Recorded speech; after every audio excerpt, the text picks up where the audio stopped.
Good morning, dear students.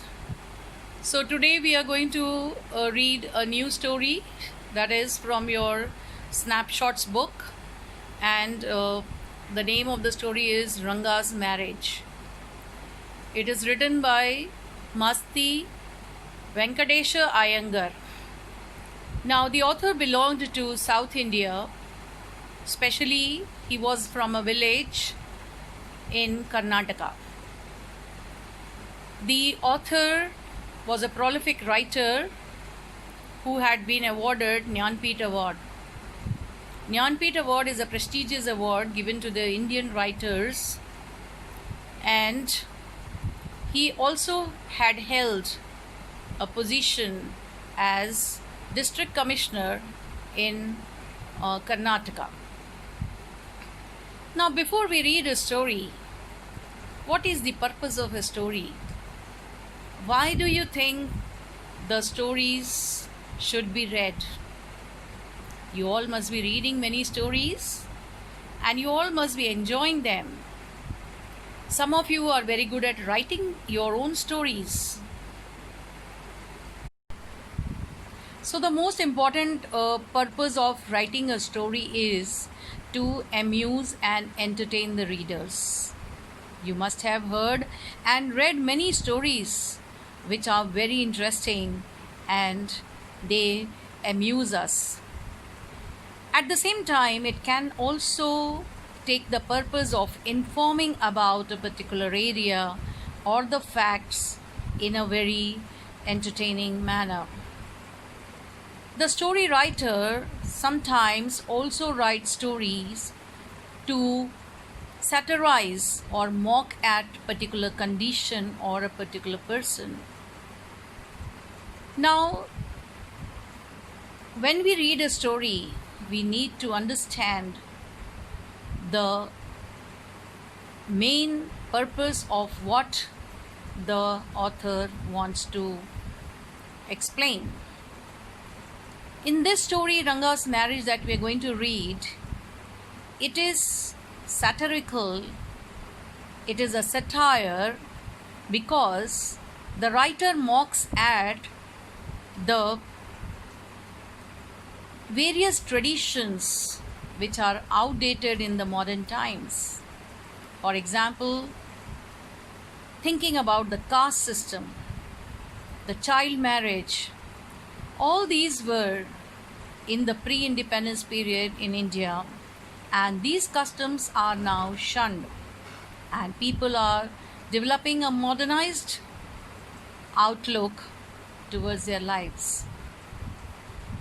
In this story, the narrator Shyama talks about a neighbor, that is Ranga, who belonged to Hosahalli village in Karnataka. Ranga was the only one who was sent by his father for higher education to Bangalore. From Mysore, that is, Hosahalli was a small village near Mysore, and from there he was sent to Bangalore for higher studies.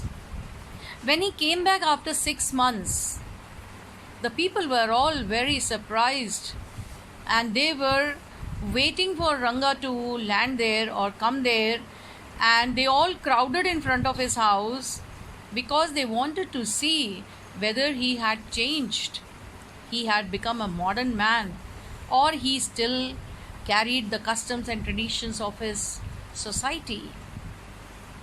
And therefore, this is a mocking way on the society, that people still thought that the caste system, the culture, the tradition which had to be followed by the people, whether they are discarding them or they are following them. Now, the author has also talked about Ranga's views on marriage.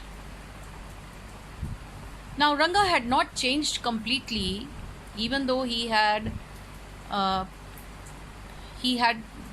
been educated. He still had this customs and traditions which he had followed, yet he had changed his views on marriage. He despised the marriage system in his village. In his village, the people, they believed in child marriage, especially the girls. They used to get the girls married at the age of 10 or 11 to an elderly person. Maybe there was a difference of 10 to 14 years or 15 years between the boy and the girl. And this is what Ranga did not like. But the narrator felt that Ranga was the most eligible bachelor, and therefore he arranged his marriage with Ratna, an 11-year-old girl. But this was not easy for him. What did he do? How did he make a scheme of making them meet? Because narrator knew that Ranga did not want to marry an immature young girl. So he wanted to persuade him, because the girl was an orphan and he was really worried that the girl should get a good husband, and therefore the narrator wanted to make Ratna or the girl's life a good one and get married to Ranga. So he made a scheme, he made a plan. What was the plan? I am not going to open all the secrets.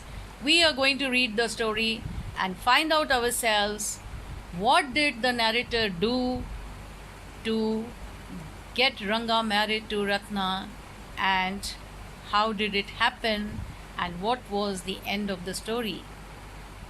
So let us continue. Please see the video that follows. Thank you. So dear students, we are going to start with the story Ranga's Marriage by Masti Venkatesh Iyengar. So the narrator or the story writer is a well-known author in Kannada language. He was honored with the Jnanpith Award, which is the most prestigious award given to the Indian writers. He was a renowned short story writer. He wrote under the pen name Srinivasa. He held the position of district commissioner in Karnataka. And Masti Venkatesh Iyengar, the writer, is a prolific writer. He has written 123 books in Kannada and 17 books in English. So let us first of all acquaint ourselves with the characters of the story. Shyama is the narrator who lives in Hosahalli village. Ranga is the son of the village accountant. Ratna, a girl of 11, Ramarao's niece. Shastriji, a village astrologer. Ramarao is the narrator's neighbor, and his niece was Ratna. So these characters are very important in the story, and let us continue with the story. So students, let us take the synopsis of the story before we read the story. As I told you that you will, when you read the story yourselves, you will be able to enjoy it. I am just going to give you the synopsis of the story paragraph wise, that is paragraphs 1 to 4. The narrator has highlighted his village Hosahalli. He has described the remarkable and exciting things of his village which fascinated him. He was feeling sad that his village was unknown and unrevealed to the people and could not be located on the map. He has compared Hosahalli to the filling of Karigadabu sweet. Karigadabu is a fried sweet in Karnataka, and it is filled with, the filling means what it is filled with. So it is stuffed with or filled with coconut and sugar. So Karigadabu is a kind of sweet, very famous in Karnataka. Gundabhatta, a doctor, belonged to his village who was proud of having visited around the world. Raw mangoes were a specialty which was known for its sourness.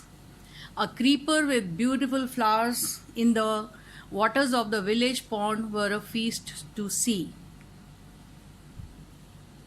Its leaves were big enough to serve an afternoon meal. So in these paragraphs, you come to know how the author or the story writer Venkatesha Iyengar glorifies his village. He has talked about the specialty of mangoes and the doctor, the creeper and the sweet. So in paragraph 5 to 11, the narrator has compared the past with the modern times.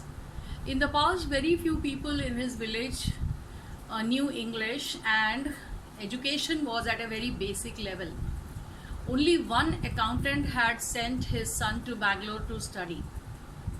He has mocked the people who used English words, example, change.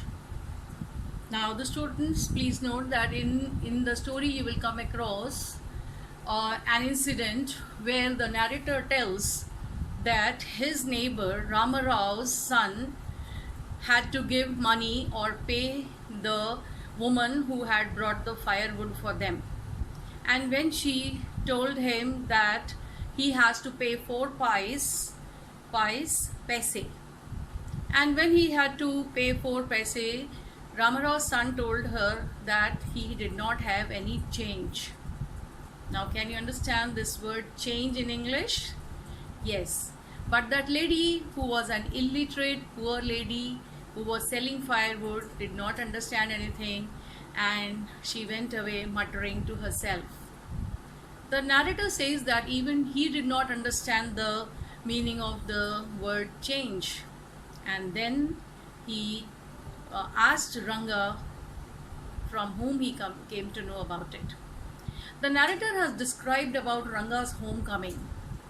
A huge crowd in his village had gathered to see him.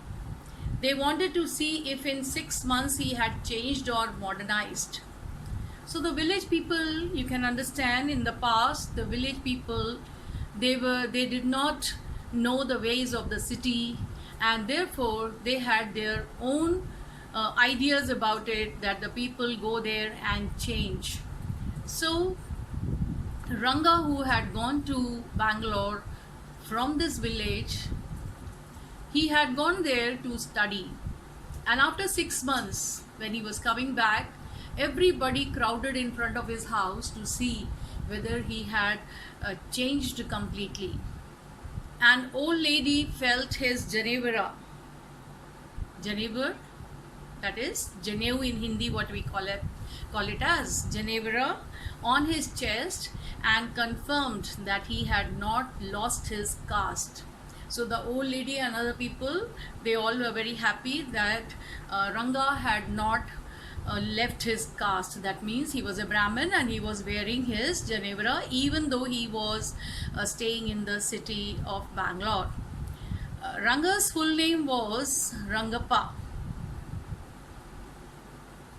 The narrator also realized that Ranga paid respect to him in a very traditional way, unlike the modern way. Now, in the modern times, as you know, that people do not do namaskar, or they just say hello, hi, bye, etc. And even they don't bend their body, they are very stiff. But Ranga was not like that. He had his customs and traditions intact, and he paid respect to the narrator in a very traditional way, and that is, he bent in front of him and did namaskar. Now in paragraphs 12 to 15, you will read about Ranga's visit to the narrator's house. The narrator decided to get Ranga married after having a chat with him. He felt that he was the most eligible bachelor because he was educated also, and he would be a good husband. Ranga's views on marriage. But when he was talking to Ranga, he came to know that Ranga's views on marriage had changed, and he was just against child marriage. And when the narrator asked Ranga what were his views, he told that he would not like to marry a girl who was very young or immature. That means he wanted the girl to be mature, and as it was a custom to get the girls married at a very young age, that is 10 or 11 years of age, and in that village such young girls, when they were married to quite elderly boys, there was a difference in thinking, and the girls were very immature brides.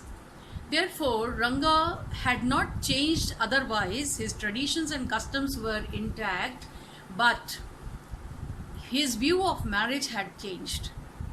And he also opined that a man should marry a girl whom he admires.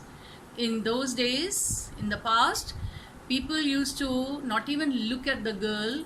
They never used to meet, just unlike the modern times, as the girls and boys, they meet each other and then they decide to get married. But in those times, only the elder people used to see the boy separately. They used to see the girl, and they used to feel that they should get married. And this was the custom which Ranga did not like. The narrator was disappointed to know that Ranga decided to remain a bachelor. He resolved to plan his marriage. Now, since the narrator thought that Ranga was a very good person, he had all the good qualities in him to be a good husband, so he did not like Ranga's decision to remain a bachelor until he gets the right girl. He resolved, therefore he decided to plan his marriage. And so in the next part of the story, or the next paragraphs, you will come to know how the narrator plans an event in which Ranga meets the girl, and how they finally get married. So dear students, we are going to read the story now. Ranga's marriage. Masti Venkatesh Iyengar. The name of the author, Venkatesh Iyengar, is preceded by Masti. Masti is the name of his village. He belonged to that village in Karnataka. Ranga, the accountant's son, is one of the rare breed among the village folk who has been to the city to pursue his studies. When he returns to his village from the city of Bangalore, the crowds mill around his house to see whether he has changed or not. Mill around means, that is, gathering there around his house to see what changes had come in Ranga, who was returning from the city. His ideas about marriage are quite different, or are they? When you see this title, some of you may ask, Ranga's marriage, why not Ranganatha Vivaha or Ranganatha Vijaya? Well, yes, I know I could have used some other mouth-filling one like Jagannatha Vijaya or Girija Kalyanam. But then this is not about Jagannath's victory or Girija's wedding. It is about our own Ranga's marriage. You must have heard of it, no? What a pity. But it is not your fault. There is no mention of it in any geography book. Those sahibs in England writing in English probably do not know that such a place exists, and so make no mention of it. Our own people too forget about it. You know how it is. They are like a flock of sheep. One sheep walks into a pit, the rest blindly follow it. When both the sahibs in England and our own geographers have not referred to it, You cannot expect the poor cartographer to remember to put it on the map. Can you? And so there is not even the shadow of our village on any map. Cartographer, these are the people who make the maps. So in this paragraph you can see the author is feeling sad that his village is such a remote village. Hosahalli is such a remote one which is not revealed or which is unknown to the people, and he says that one cannot even find it on the map. Sorry, I started somewhere and then went off to in another direction. If the state of Mysore is to Bharatvarsh what the sweet Karigadabu is to a festive meal, then Hoshahalli is to Mysore state what the filling is to the Karigadabu. Now Karigadabu is a fried sweet which the people make in Hosahalli in Mysore, and this sweet is actually a stuffed one in which there is a stuffing of coconut and sugar. So the author is comparing Hosahalli village to Mysore, and it is just like the filling. Filling is that the stuffing which is the sweet is stuffed with. That means that Hosahalli is very important to Mysore state, and what I have said is absolutely true, believe me. I will not object to your questioning it, but I will stick to my opinion. I am not the only one who speaks glowingly of Hosahalli. We have a doctor in our place. His name is Gundavatta. So now you can see that how the author, the story writer, is glorifying his village. First he talks about its importance. Then he talks about a person, a doctor, Gundavatta, who also is a very prominent person there because he had been to many places around the world. No, not England. Perhaps he tells that he has been to many places, quite a few places, but not England. And if anyone asks him whether he has been there, he says, "No, Anaya, I have left that to you." Anaya is a way to address the elder brother in Kannada. "I have left that to you. Running around like a flea-pestered dog is not for me. I have seen a few places in my time, though. As a matter of fact, he has seen many." Now, this line added to this paragraph shows the character of the person or the doctor, and tells about his character that he is so humble. As a matter of fact, he has seen many places, but being so humble and modest, he tells the author, no, it's just like as though he had seen only a few places, and he would not run around to see various places like a flea-pestered dog. We have some mango trees in our village. Now see, in this paragraph, the author has changed the thing that is more exciting in his village. So after the doctor, now he talks about the most exciting thing, that is the mango, the raw mango, which was a favorite of this village. The sourness is sure to go straight to your Brahmarandra.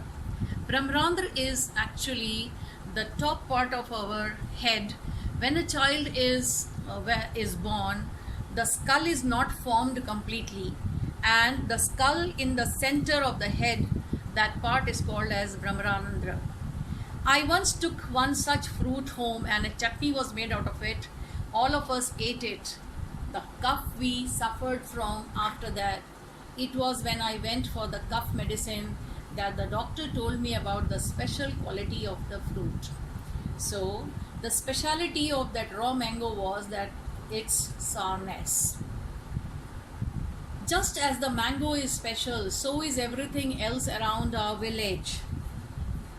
Now you can understand how fond the author was about his village. We have a creeper growing in the ever so fine water of the village pond. Now he describes the beauty of the ponds in the village, and he says that in the village pond there grows a creeper which has beautiful flowers, because look at the line, its flowers are a feast to behold. Feast to behold, something to be enjoyed. Behold means to see. And so the author says that the creeper with the beautiful flowers becomes a feast to see when the people go around in the village. And what else is the quality and speciality of this creeper? Get 2 leaves from the creeper when you go to the pond for your bath, and you will not have to worry about not having leaves on which to serve the afternoon meal. That is, the author tells here that if you go to take a bath in the pond, just get 2 big leaves, and those leaves will be enough to serve the afternoon meal.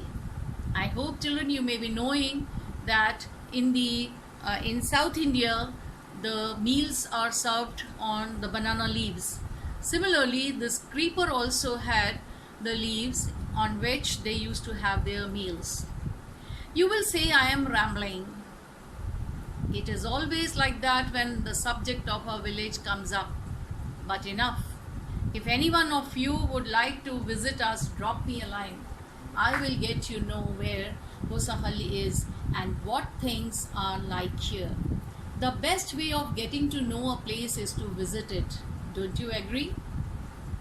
So the author wants all the people to visit his village because he feels that it is worth seeing. What I am going to tell you is something that happened 10 years ago. We did not have many people who knew English then. Our village accountant was the first one who had enough courage to send his son to Bangalore to study. It is different now in the present. But 10 years ago, this story was written in the pre-independence period, and you can understand that how backward the people were and what were their thoughts about life, or about their thinking about education as well.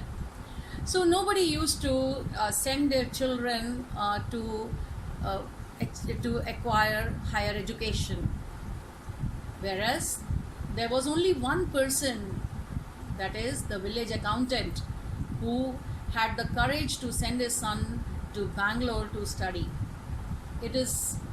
There are many who know English now. The author has made a contrast between the past time and the present, and he felt that in the present some people had acquired the language, that is the English language, and they could speak. Somehow they could speak broken English or the language, not fluently, but they managed to understand and speak. But in the past, there were very few. During the holidays, you come across them on every street talking in English. Those days, we did not speak in English, nor did we bring in English words while talking in Kannada. So the author says when they speak their own language, their mother tongue Kannada, they never use English words. But in the modern times, the scenario had changed, and there is an instance in this paragraph described how the people used English words and how the people who did not know English, how they used to interpret, or they did not even understand anything. What has happened is disgraceful, believe me. The other day I was in Ramarao's house when they bought a bundle of firewood. Ramarao's son came out to pay for it. He asked the woman, "How much should I give you?" 4 pies, she said. The boy told her he did not have any change. Now look at the word change. What do you understand by change? and asked her to come the next morning. 4 pies refers to the paise. In those days, people never used to talk about money in rupees until they were very rich and affluent. So the poor people who used to sell the firewood or any other seller, they used to sell the things in paise. So she wanted 4 paise and the boy told her that he did not have any change. I hope you must have understood the word change here now. The change refers to the money. The poor woman did not understand English word change and went away muttering to herself. I too did not know. Later when I went to Ranga's house and asked him, I understood what it meant. So it is a sarcasm here that people, when they started speaking in English, they used to mix up their mother tongue and English language. This priceless commodity, invaluable. The author calls English language as a commodity. It was not so widespread in our village a decade ago. 10 years. That was why Ranga's homecoming was a great event. And the author is describing that Ranga, who had gone for higher studies, when he was coming back, homecoming, that is when he was coming back to his village, it was a great event because it was not a common sight in their village. People rushed to his doorstep announcing the accountant's son has come. So people, in the village, they keep announcing to everyone, and everyone was rushing towards Ranga's house. The boy who had gone to Bangalore for his studies is here, it says. And come, Ranga is here, let's go and have a look. Everybody was curious. Now look at the line, let's go and have a look. They just wanted to have a glimpse, a quick look of Ranga, because Ranga must have changed. That was their thinking. And this shows the curiosity of the people. Attracted by the crowd, I too went and stood in the courtyard and asked, why have all these people come? There is no performing monkey here. And the author was wondering that the people were so attracted to see Ranga as though there was some performing monkey there. Performing monkey, you must be knowing, children, जो मदारी होते हैं, बंदर को नचाते हैं, वो कोई monkey का performance नहीं हो रहा था, कोई मदारी का खेल नहीं था वहाँ. A boy, a fellow without any brains, said, loud enough for everyone to hear, what are you doing here then? A youngster, immature and without any manners, thinking that all these things were now of the past, I kept quiet. Seeing so many people there, Ranga came out with a smile on his face. Had we all gone inside, the place would have turned into the people called the Black Hole of Calcutta. Black Hole of Calcutta, which absorbs everything towards it. Thank God it did not. Everyone was surprised to see that Ranga was the same as he had been 6 months ago, when he had first left our village. So, was there any change? No. The people were surprised that Ranga was not changed person at all. An old lady who was near him ran her hand over his chest, looked into his eyes and said, the Janevara is still there. Janevara, in Hindi what you call it as Janeu, which is worn by Brahmins. He hasn't lost his caste. And that old lady who could feel the Janevara or the Janeu on his chest also was very happy to see that he had not lost his caste. She went away soon after that. Now here again, children, there is a satire on the thinking of the people that the caste, that is the Brahmin caste or the casteism that they followed, and the Brahmin should wear the particular Janevara in order to keep up their traditions and customs. Once they realized that Ranga still had the same hands, legs, eyes and nose, the crowd melted away. You can understand, melted away.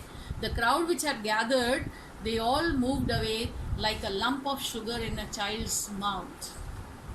I continued to stand there. After everyone had gone, I asked, "How are you, Rangappa? Is everything well with you?"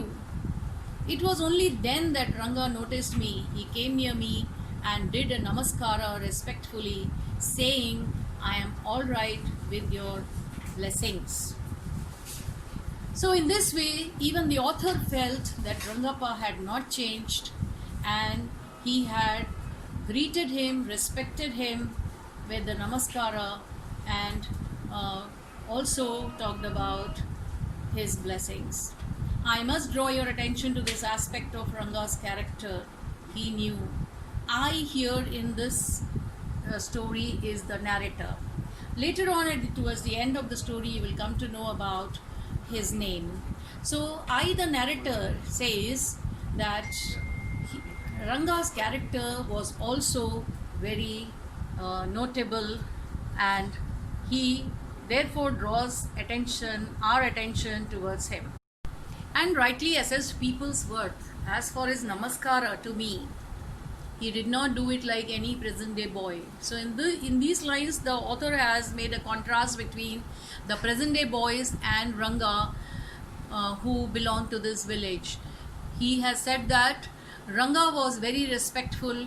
He bent low to touch his feet, and on the other hand, the present day boys, they do not bend their body. Their bodies are very stiff, their head is up towards the sun, and they only pretend to be respectful rather being respectful. That afternoon, when I was resting, Ranga came to my house with a couple of oranges in his hand. A generous, considerate fellow. Now you can see the quality or the character of Ranga explained by the author. He says, when he went to his house, the narrator's house, he had taken a couple of oranges in his hand. And this was the custom, probably, that when you go to somebody's house, you take some sweets or fruits along with you. And therefore he felt that he was a very generous and considerate fellow. And that was the moment when the narrator thought that Ranga was an eligible bachelor, and he thought of planning for Ranga's marriage.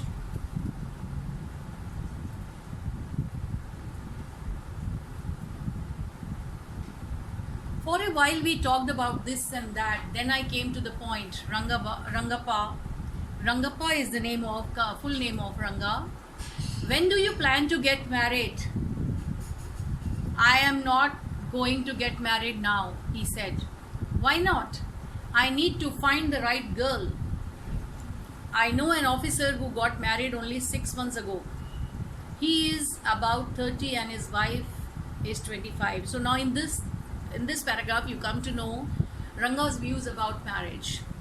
And he told the narrator that he knew one officer who got married 6 months ago, but his age was 30 and his wife was 25. They will be able to talk lovingly to each other. Let's say I married a very young girl. So Ranga believed that this officer and his wife would be very compatible in their marriage, very loving in their marriage, because the age difference was not a great one. She may take my words spoken in love as words spoken in anger. And he told the narrator, if he married a young girl, very young girl, if there was age difference, then all the words spoken in love may be taken as spoken in anger. That means that their opinion may not match. Their thoughts may not match. Recently, a troupe in Bangalore staged the play Shakuntala.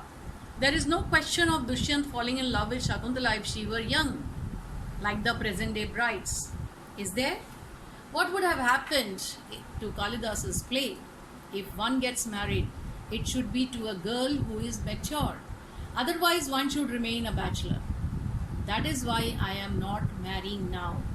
So he gave the reason to the narrator that he wanted to find the right girl, and he also wanted a girl who was not very young, or who was or there was a very great difference in age.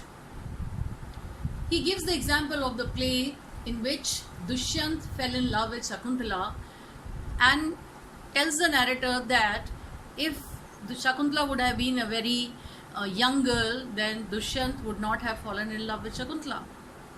Therefore, it is very important to find the right girl. Is there any other reason? So the narrator asked Ranga if there was any other reason.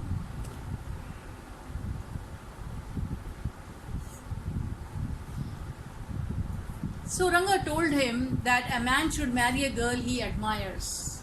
Secondly, he did not believe in the people getting the girl and the boy married who are strangers, who would not have even talked to each other. And if they have not talked to each other, they would not be able to admire or adore or love each other. Therefore, what we have now are arranged marriages. How can one admire a girl with milk stains on one side of her face and wetness on the other, or so young that she does not even know how to bite her fingers? So, Ranga clarified his thought that if the girl is very young, if she is so young, that is why he has used the words milk stains on one side of her face, which means that she was very young. One a neem fruit, the other a bitter gourd. Exactly, Ranga said, laughing. तो जैसे हम बताते हैं कि जो कोई चीज़ suitable नहीं होती है, in Hindi also you must have heard, करेला ऊपर से नीम चढ़ा. That is a neem fruit and the other a bitter gourd. Bitter gourd means karela. I was distressed that the boy who I thought would make a good husband had decided to remain a bachelor. After chatting for a little longer, Ranga left. I made up my mind right then that I would get him married.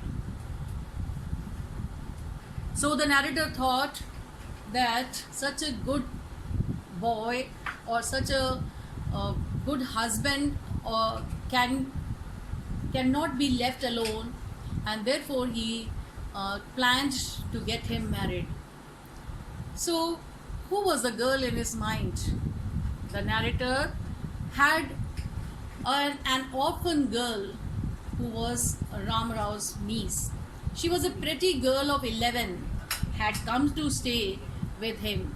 She was from a big town, so she knew how to play the veena and harmonium. So he remembered there was a pretty girl of 11. See the contradiction there. See the opposite thing. Ranga did not want to marry a very young girl, but in that village there was a pretty girl who was Rama Rao's niece, and she was 11-year-old.